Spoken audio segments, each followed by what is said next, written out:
Welcome to the Fandom Portals Podcast. Guys, this is a mini episode and it is going to be called What We're Into Right Now. And it is going to be exactly that. We're talking to you about what we are watching, what we are reading, what we are playing, what we recommend for you guys in the Fandom Portals community. We do offer episodes once every week where we deep dive onto a specific fandom and talk about how it can help us learn and grow. But this is just where we talk about all of the stuff that we've been into because Brash and I we talk a lot before and after episodes, don't we, Brash? We do. We certainly do. And we thought, you know what? Why not record that and send it out there too? Because it's a great way for you guys to get to know us, just like we get to know each other. So in these little, what are you into right now? We're going to be starting off with, what Aaron been into and then what Brash has been into. And then we're going to recommend something to you guys. And if it's something that you're into, then make sure you contact the Fandom Portals Podcast, which is on all of the social medias at Fandom Portals, or you can write to us at our email, which is fandomportals@gmail.com. Tell us what you're into. Be good. All right.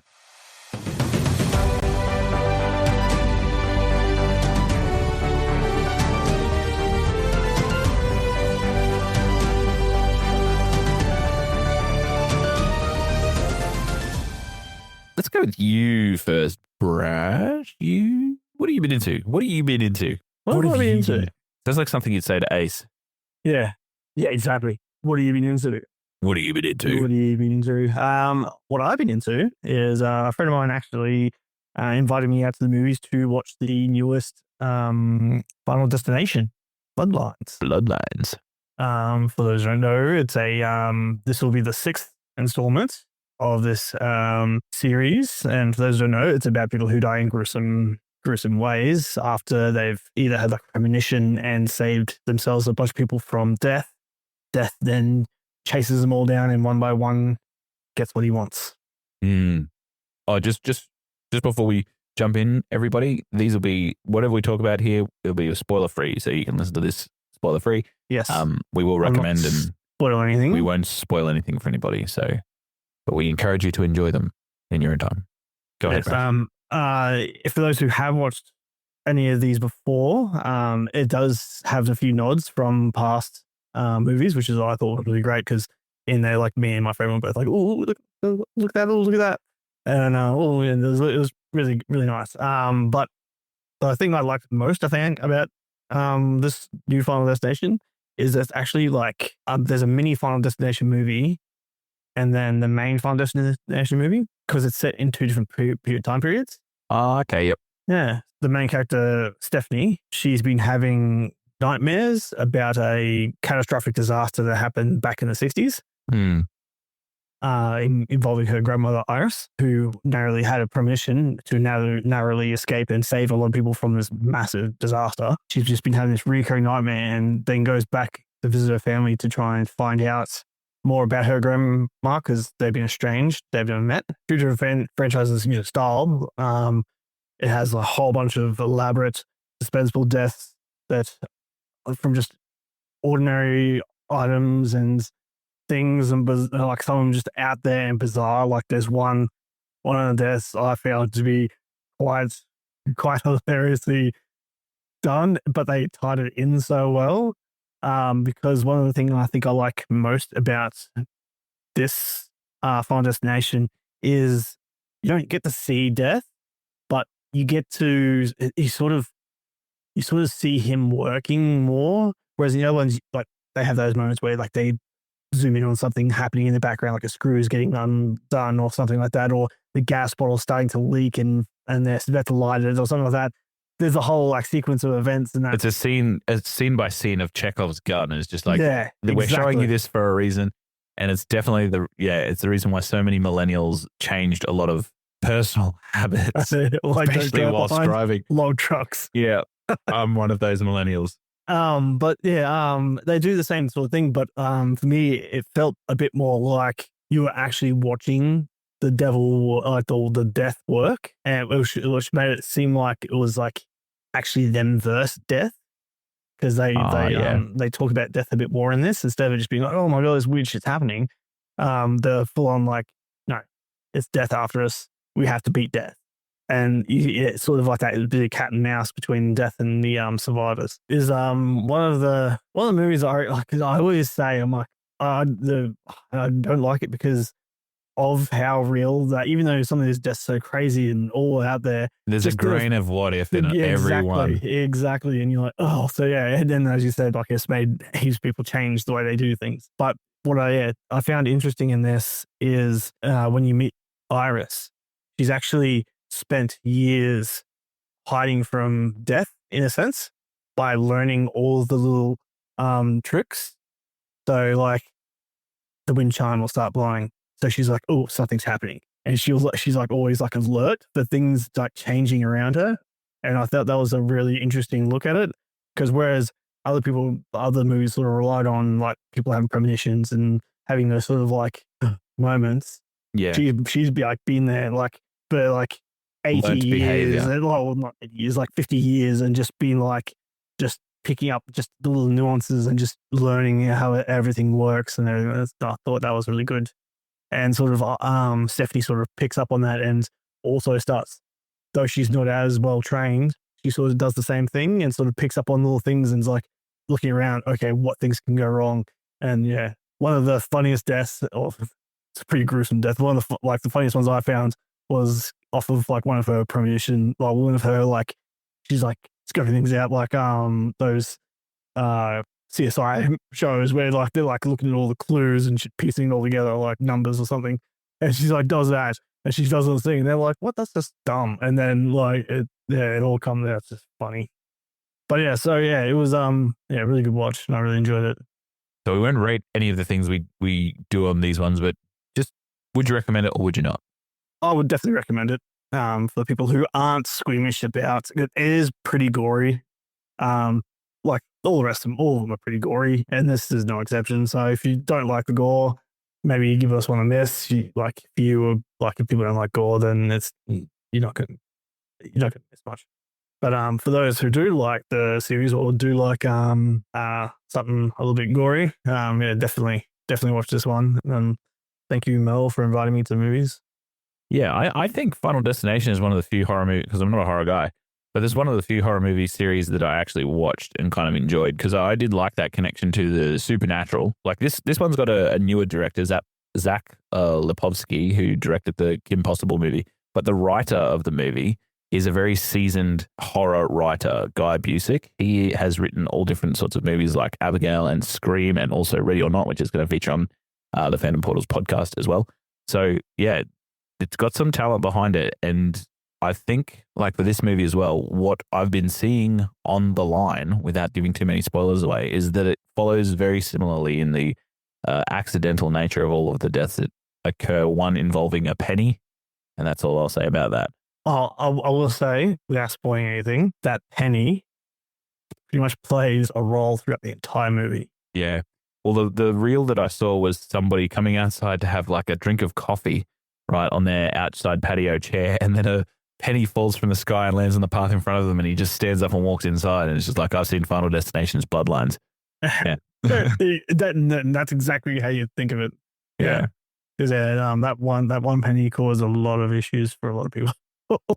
but at time of recording, this movie, Final Destination's Bloodlines, is actually the most popular movie on IMDb right now, which is awesome for a sixth installment for a horror movie franchise. That's pretty good. So I reckon go and give it a watch. Also rated 7.1. It's also Tony Todd's last appearance in Final Destination. So he plays William Bobworth, the coroner, or who's the person in the mortician. Yep, the mortician. Yeah, mortician. He's been in a fair few of the movies now, so it's his last showing. But and Richard Hammond, funny guy, always plays a dick. He's fucking good at it. Yeah. Very good. All right, so go to the movies and watch Final Destination. Hell yeah, Bloodlines. And once you finish that, let's go on to what I've been into. So I similarly went to the movies, but I went to the movies on my own. I got into the habit of going to the movies on my own because I used to go when I was feeling like I wanted some alone time. And the first time I did it, I was just like, this is fucking weird. And I sat in the movie and I was watching Creed, the very first Creed movie. And I got so immersed and sucked in that I was like, this is now my favorite thing to do. Go to the movies on your own. Just like get immersed into a world. And I'm the same. I do the same thing. Yeah. Like I'll go to the movie. I won't even tell them I'm going to movies. I'll just go to the movies. Mm-hmm. And they're like, "Oh, do you want to come watch this?" I'm like, "Oh, I've never seen it." I've seen it. Yeah. Who'd you go with? No one. No one. It's myself. Yeah, that was pretty much me. And like, I actually texted you at the time. I was just like, just in a movie, man. Yeah, I saw that. I thought you were at home watching a movie. I didn't realize you were watching an actual movie. Yeah, no, and I put it up on our Instagram as I put everything up on there, and I went and watched Mission Impossible, the new Mission Impossible movie. No. I have seen most of the Mission Impossible movies. I won't say there are 8 of them, and I've seen most of them. Yeah, this is the 8th one. Oh, I thought there was only like 6 or 5. No, this is the 8th one. I'm pretty sure this is the 8th one. Got to make me fact check now. I was going to say, I must have seen the first, the second, and the third, and now I thought this one was the 4th. 1, 2, 3, 4, 5, 6, 7, 8. There's 8. And a TV series that started in 1966. And then again in 1988. But I digress. The Mission Impossible series started in 1996 with Tom Cruise, and he ends his amazing journey as Agent Ethan Hunt in Mission Impossible: The Final Reckoning, which comes out in 2025. Went to see it, and the first, spoiler free obviously, the first half an hour to 45 minutes is a lot of mash-up scenes and jargon and catch-up basically. But after that, it kind of gets really, really good. So once you get into the actual action of The Final Reckoning, they're trying to defeat the Entity, which was the villain from the previous movie, Dead Reckoning. And it is basically Ethan Hunt's last hurrah. It is being marketed as his last hurrah into Mission Impossible movies, but Tom Cruise has fervently said that he is never retiring from acting. That's like in his press tours right now. And also, he kind of needs an outlet for all of his amazing stunt and action work that he does.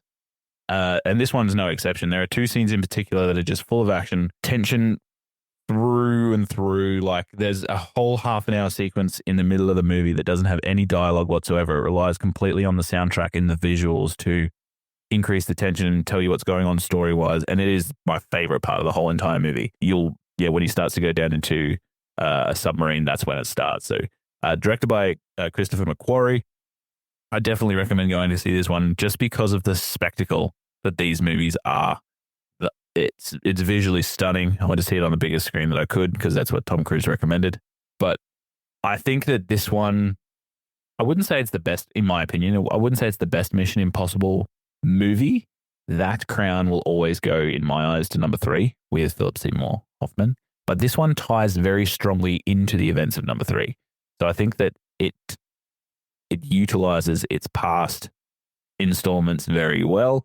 And I think everybody shows up for pretty good performances here, but it is still very action heavy. You know what you're getting when you go in there. It's not anything blockbustery special, but it is a very entertaining flick, popcorn, all that kind of thing. And there is like a little bit of vibe of, Vin Diesel's family from the Fast and the Furious. Like there's a whole, except he doesn't call it family. Tom Cruise calls it a team. Yeah. Tom Cruise calls it a team. It's always look after your team. That is just spouted so many times. And by the end of the movie, the amounts of character monologues that occurred, because they knew it was like the goodbye. So like, let's drop some emotionally poignant verbiage right here from Tom Cruise and some of the supporting cast as well. So currently sitting at 5th most popular thing on IMDb at time of recording. But yeah, that's what I was into. That's what I went and saw. Couple of questions. This week. Yeah, go for it. How long would you say throughout the entire movie did Tom Cruise spend running? He had 3 running scenes, and some of them were really long, to the point where I was like, bro, I was like, get a car. Like, hijack a car or a bike. You're running past one right now. But man, that guy can run. He's almost 60. He's 60 something actually. He's the same age. Like even in The Mummy. Hugh Grant in The Mummy. Yep. Tom Cruise running. Yeah. Second question. Was Go Simon Pegg in it? He was. Yes. He was. Okay. Yes. So I've seen the trailer, but I didn't see him in the trailer. Mm-hmm. Simon Pegg is in this, returning in his role as Benji Dunn. He's been in the franchise for 20 years. They couldn't finish it without him, Brash. Come on. That's what I thought. But that's because I didn't see him in the trailers. I'm like, oh, that's weird. If it's the final one, where's Simon Pegg? Because I think that's the last time I watched the last Mission Impossible movie I watched was the one where Simon Pegg's first in it. Yeah. So we got a few to catch up on. But yeah, my all-time, my favorite Mission Impossible will always just be Mission Impossible. I think that's my close second favorite after number 3. everybody hates Mission Impossible #2. Has a special place in my heart because it's filmed in Australia, and I watched it I pretty much watched it when it first came out. 1999. 2000, so I was 10 years old, and Close. we got it on DVD and we watched it at home, and it was late at night, so I felt like it was special, and I could see things in it like the Sydney Opera House and the Harbour Bridge, so it was probably the first movie that I actually watched where I was just like, holy crap, that's Australia. And it's not like a movie like Kangaroo Jack or Crocodile Dundee. This is actually a Hollywood blockbuster movie set in Australia. That was pretty cool. But yeah, I think that without this franchise, Tom Cruise will live longer, for one, because he's not going to be doing any outlandish stunts. Or maybe he'll live for a shorter period of time because he won't be running as much. But Who's that cardio? he is very fast for a man of his age. And yeah, he definitely runs in this one too. So that's what we were into. That's what Brash and Aaron were into for this week. But now we're going to get into our recommendations. And this is where we tell you guys what you should go and watch, what you should read, what you should play for this week. And also to promo our upcoming episode of the Fandom Portals podcast for our deep dive. So first off, Brash, what do you recommend to people? What should they go and see, watch, or play? So this is not new, this is old. But for those who have friends, Love a throwback. For those who have friends. those who have friends, even without friends, I've been playing it solo, it's fun. You have friends, Brash. I do recommend for people who like video games to give V Rising a go. I've watched some streamers play that. That's like it sort of looked a little bit like the first Diablo in the way that it plays. Yeah, in a way. Yep. And you play as a vampire and you build a castle, like a big lower castle, and you have to go out and farm for materials and kill bosses and kill other people and absorb people's blood so you can stay alive and all these other fun vampire tropes. And you get like as you kill different bosses, you learn new things and you get new powers. And if you kill new beasts, you can get new beast forms. Like you can kill a white wolf, you can turn into a wolf. You kill a giant rat and you can become a little rat that scurries around. You can kill a giant bear and become a big ass bear. But Come on, big ass bear. yeah, the bear, when you fight the big ass bear and kill the big ass bear, you become a bear, which are all fun things. But the thing I enjoy and I want to try and do is it's similar in a way of like Valheim. So you can have your own private server. You have a bunch of friends, up to like 30 or something, high amount, all on the server. And like there's plots of land everywhere. And people can set up bases on all these plots of land. It's a huge sandbox game. And you can set up plots of land. There's ones that are actually connecting. So 2 plots of land is connecting. So you can have 2 people one on each plot. And there's like a little bridge that joins the 2 plots. So you can basically have like, if you're in a team of 2, you can have like 2 people there. The thing is like you can have friendly competition where everyone like can pair up into pairs of 2 or something like that, or pairs of 3 or something like that. And you can have a clan, have different clans, and you can build up your clans and stuff, and you can fight each other and attack each other and everything like that. And you can go online if you want to and have PvP and actually verse other people around the world, and you try and set up your base before you get killed. But it might be a bit hard now because people are already set up. Or you can all just work together and all build up your own bases and that, and go out and all hunt the same big boss bad guys and stuff like that until eventually you get to the end and fight Dracula. See, that just sounds like a great partying game. Yeah. And the best thing about it too is you don't all have to be online at the same time. You can just jump on at any time. You can go around and get some more resources, build your castle up a bit more, go fight your own, like some of the bosses yourself if you want to get a few more resources or something, and do other things and that while everyone else is offline. And then when everyone else comes online, then you can all meet up and do things. So you don't have to be on the same time, but you can all just do it casually. And if you all meet up, you all meet up. Sometimes things vary, so you can't always meet up, but you don't need one specific person to be online to play. Yeah, I feel like that's the way that those sorts of games need to be now, because I think the main market for games like that is people our age, and we all have chores to do and things to do and work during the day and different time zones that we're all navigating around and all that kind of stuff. So life gets busy, and gaming sometimes happens at very odd hours. Wondering if it is. I don't think it is, but I wish it was. I think it may be crossplay. Well, games have to be if they're going to be competitive these days. Yeah. Surely it'd be crossplay. I'm not entirely sure if it is. Google it. Oh, no. Yeah, I'm Googling now. V Rising won't have PC, PS5 crossplay. That sucks. So you can only play it with some of your friends. Yeah, so you either play it on PC. But the good thing at the moment is it's cheap as shit. So I think it's Steam. I think it's like $20 on PlayStation, or Oh, yeah. $30 on PlayStation, and I'm not sure how much it is on Steam. It's only like a year or two old, isn't it? Yeah, it's not too old. Yeah, I remember that coming out. But yeah, because I think it's only more recently come out on PlayStation. 17th of May 2022, it released. Oh, there you go. Yeah, 3 years ago. About this time, actually. All right. Funny how So things yes, come I around. recommend V-Rising. Awesome. And then my recommendation for this week, guys, is I have dove back into a guilty pleasure of mine, which is the TV show Reacher. Now, you might say that I like this show because of its amazing cop drama or the fact that it was written by Lee Child, a really good crime thriller author, but no. I like this because I like to look at Alan Ritchson's body. Amen, brother. He is a good-looking dude, and he's put a lot of work into that physique, so, kudos to him. But he comes back in all of his glory, playing the title character, Jack Reacher. He is investigating a new crime with brand new characters, with the return of, obviously, Francis Neely, his go-to protege. Every single time, great team, those two. And, he's gone in there to solve another mystery. This one has a little bit of a personal touch. You get to see a little bit of his backstory in terms of where he came from and his actual first protege, because he always kind of takes on somebody that's his second in command, his go-to guy. At the moment, it's Neely, but this is the story of the person who was Neely before he had Neely and what happened to that person and how it's affected him in his career and in his life. And the best part about it is there's this character in it called Paulie, and Paulie is played by Olivia Riches, and that's a guy. It's huge. He is absolutely massive. He's bigger than Reacher, and let's just say, stick around to the end episode because exactly what you think is going to happen between those two happens between those two. There is it's just a really good sort of comfort watch for me, and there's not too much sort of, I often equate it to Jag. Do you remember that show, Jag? Yeah, Jag. Yeah. It was like midday viewing that was just comfortable, and it was like, turn your brain off TV. Yeah. So that's what I like about Reacher. So I reckon you should go and watch season 3 of Reacher. And the good thing about Reacher, even though this is season 3, you really don't need to watch any of the others before you watch a new season, because each season is kind of a standalone story. I saw the books. Yeah. Exactly. Like the Lee Child books, you could pick up book number 12 and you'd be able to read it and have a complete story and not have to worry about the things that come before or after.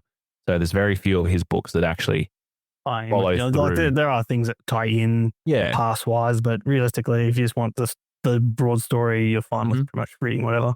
Yeah, I always see Lee Child as an airport author. So it's one of those ones that you see at the airport often and you pick it up just to read on the flight. So because that's literally where I read Killing Floor, his first book, so where I got into it. So yeah, that's my recommendation. And last thing that we're going to do on this episode, guys, is we're going to preview the episode to come from the Fandom Portals Podcast. Brasher and I have dove deep into Ready or Not, made in 2019. It is a movie that stars Samara Weaving, a lovely Australian actress. It is a horror movie. That's right, everybody. You heard correctly. I get into horror this week on the Fandom Portals Podcast. And you'll have to tune in to see how that went. So looking forward to horror-esque.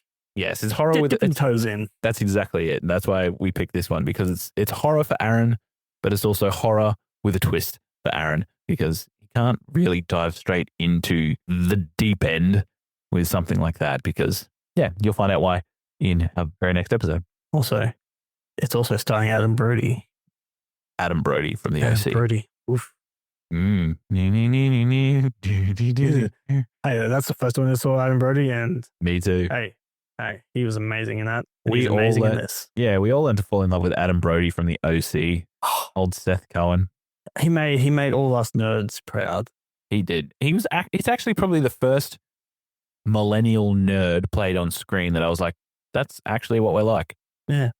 That's kind of like, that's kind of like. And I'll always love the scene between Rachel and Marisha, where Rachel's like, what was that movie with the two gay guys on the mountain that the boys made us watch? And she's like, Lord of the Rings. She's like, that's right. That's right, yeah. I think you said that to me. I did. A while back, that always cracks me up. Because everyone's like, everyone thinks, bro cracked me out. And then she's like, Lord of the Rings. And she's like, that's it. It is absolutely well known through our friend group that I adore Lord of the Rings. So I get sent things like that all the time. But yes, if you haven't already, make sure you go and watch the OC as well. But also, Ready or Not is what's coming up on the Fandom Portals podcast. Hell yeah. So check out the feed for that. It is coming very, very soon. This is the most recent short episode called What Have You Been Into? What have you been into? What are you into right now? What are you into? First. Yeah.